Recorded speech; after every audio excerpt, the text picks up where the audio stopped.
Привет всем, модные девчонки! Это программа «Зеркальце». Здесь, как всегда, кипит работа над эксклюзивными вещами. Меня зовут Юля, и вместе со мной в мастерской Альфия. Всем привет! Сегодня предмет нашего интереса – серьги. Альфия нам покажет мастер-класс. Эту модель я придумала сама. Покажем, как рождаются авторские сережки. А для начала давайте посмотрим, из чего же они все-таки рождаются. Мне понадобятся швензы, шляпки, колечки, пины, дейзики и бирюза. А что такое шпины? Швензы и пины. Это крепление, которое одевается в ухо. Угу. Это основа для сережек. А пины, на них одеваются бусинки.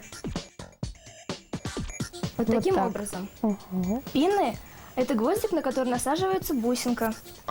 Теперь все понятно. Кроме этих мелких деталей, нам еще что-то понадобится? Инструменты. Угу. Ну что ж, приступим к работе. Начнем с того, нанизываем бусинки на цепочку.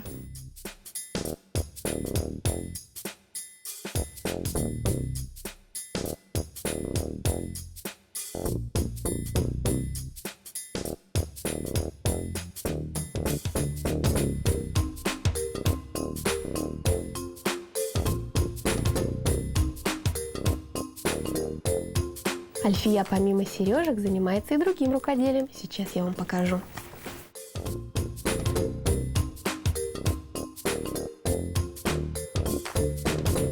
Такие цветы мы делали в одной из наших прошлых передач.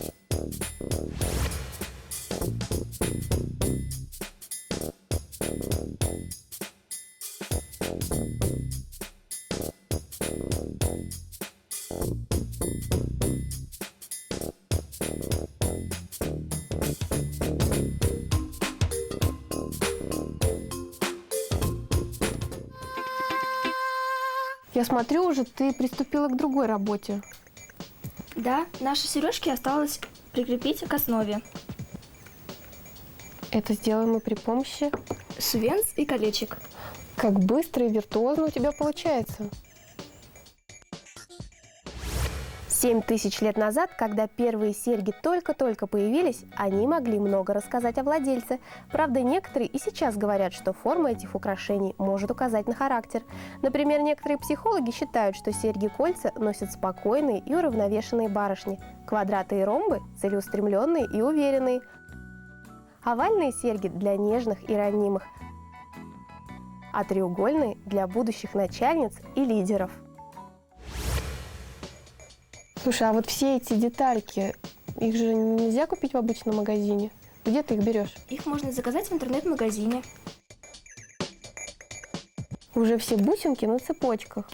Куда мы их дальше присоединяем?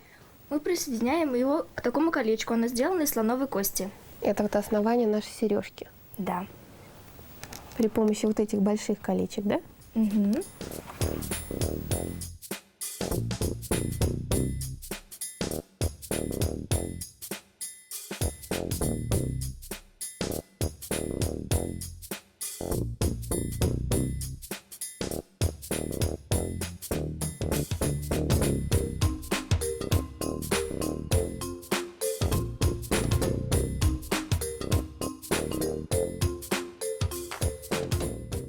А сейчас я вам покажу целую коллекцию сережек от Альфии. Можно даже померить. А я вот здесь вижу похожие сережки. У нас должны вот такие получиться. Да.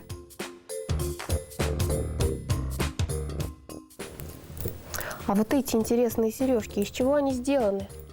Это полимерная глина. Эту бусинку лепила я сама. А наверху бусинка из дерева. Здорово. Я вижу еще сережка из войлока. Да? Да. Это войлочное валяние. Сухое. Наверху прессованный коралл. Замечательно. А вот техника этих сережек мне непостижима пока.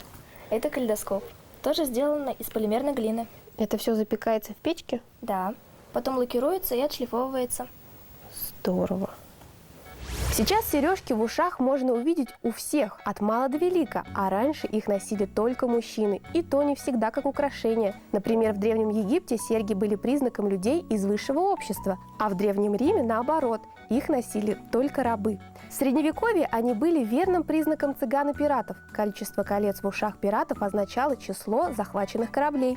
У казаков серьги были оберегами. Единственный сын в семье должен был проколоть левое ухо, а единственный кормилец – оба. Наши сережки готовы? Здорово. Можно померить? Конечно.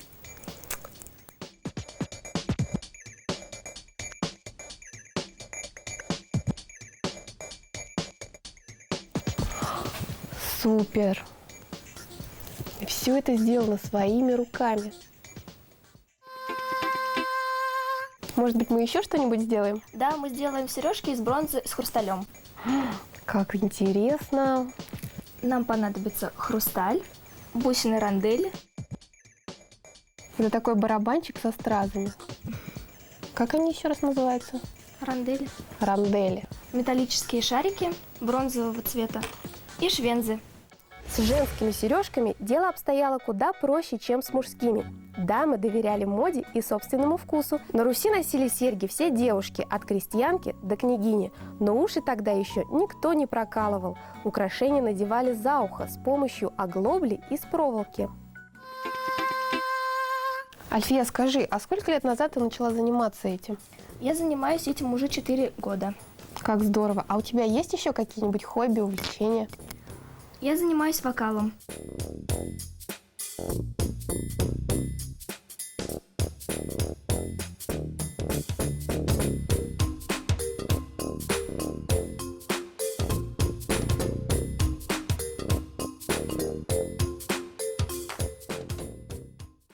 Одна сережка уже готова.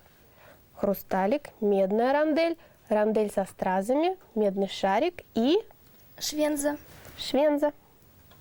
И вторая уже готова. Вот здорово. Такие сережки ты больше нигде не встретишь, ни в каком магазине. Это настоящий эксклюзив. Все совсем не сложно, а очень просто и очень красиво. Если разбудить фантазию, можно сделать еще оригинальней. Главное, девчонки, не давайте заснуть своему воображению. Креативных вам идей. До новой встречи! Увидимся в зеркальце. Пока!